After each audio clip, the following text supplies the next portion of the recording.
Vary 3 kilao, menaka 2 litatra, sira 2 sachet, akoho matavy 2 ary lela vola 30,000 ariary isan'olona.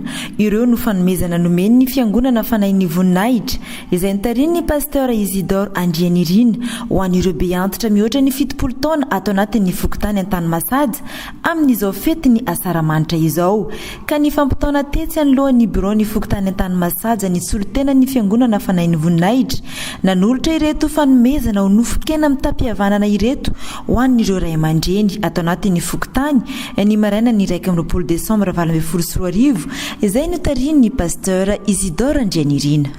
Nihiraka nampanaoviny Jesosy Kristy anay dia andeha anambara amin'ny olona fa misy ny toe famonjena Andriamanitra tsy mijany leto ambonin'ny tany ny fiainana fa indray andro any hiala eto ambonin'ny tany tsika misy tontolo anankiroa ambadika izao fiainana izao na any amin'ny afo be na any amin'ny paradisy dia ny fandraisan'ny olona ny famonjena amin'ny alalan'i Jesosy no azon'ny olona izany paradisy izany.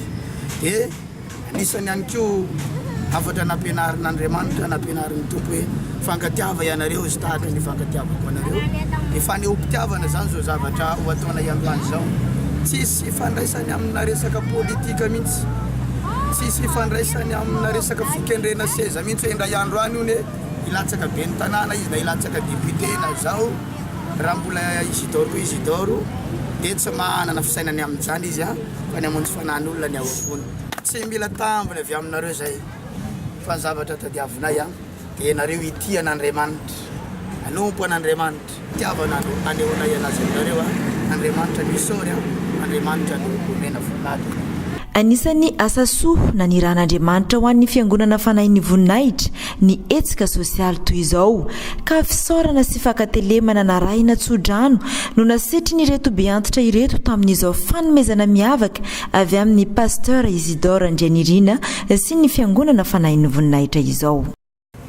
Koa dia misaotra ny pasteur, misaotra amin'ny fiangonana manontolo Andriamanitra ny ampiroborobo ny fiangonanareo izay hita fa mbola tery dia tery tokoa moa hitanay amin'ny radio fa manantena izay fa ahita fiangonana lehibe ho an'ny fanahy voninahitra ato satria efa tena hita fa maro dia maro ny mpiankona ao aminareo ao.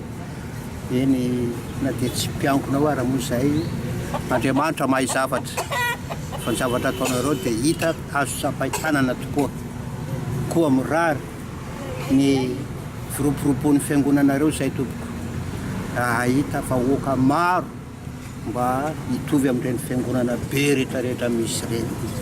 Dia fanan'Andriamanitra hirotsaka ao amin'ny mpiankona tsirairay so ny familja fa ny pasteur izay tompon'ny fiangonana dia Andriamanitra ny anampy antsika rehetra ary mirary taom-baovao sambatra Krismasy sambatra ho antsika rehetra tompoko. Tratrabinareo dia mba enganeka hovalian'Andriamanitra ny fahasoavana ataonareo izao.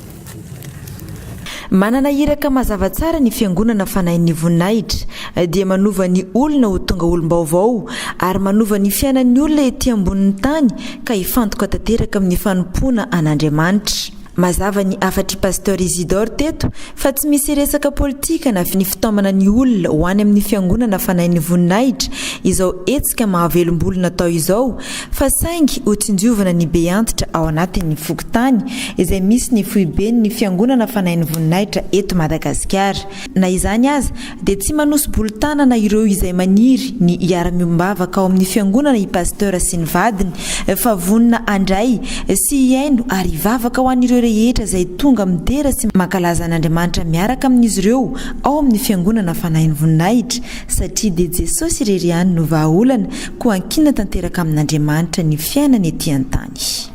Tahinao izy ireo ary ela velona izy ireo alalany anatao fiainana mandrakizay izy ireo alohan'ny ilany eto ambonin'ny tany. Tahio izy ireo sy ny taranaka izy ireo amin'ny anaran'i Jesosy.